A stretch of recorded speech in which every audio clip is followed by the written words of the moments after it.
Αντωνία Στυλιανού, Μάριος Πετρίδης, Σταυρούλα Μιχαήλ, Αλέξανδρος Αλεξάνδρου, Μαρία Θεοδότου, Βασίλης Ιωάννου, Ιωάννα Βολιβίου,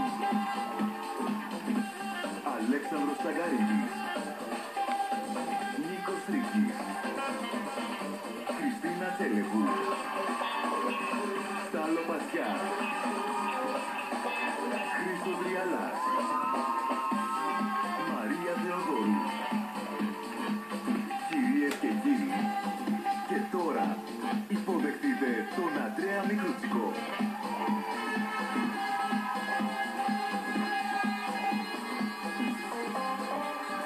Γεια και χαρά σας, αγαπημένες φίλες και φίλοι. Η ώρα είναι 9:20 και η δικιά σας εκπομπή, το Your Song, βρίσκεται αυτή τη στιγμή στον αέρα.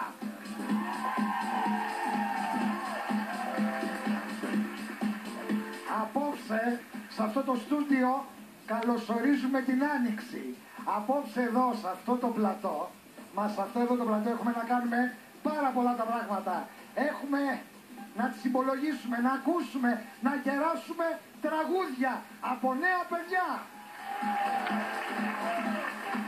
Απόψε από αυτό το κανάλι θα καταδικάσουμε τη μιζέρια από όπου και αν προέρχεται.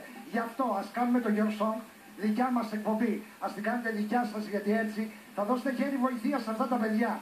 Θα δώσετε χέρι βοηθείας σε αυτούς τους 13 νέους καλλιτέχνες, οι οποίοι είναι σπουδαίες φωνές.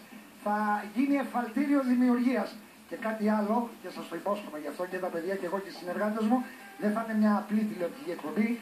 Το Your Song θα είναι μια πράξη αγάπης.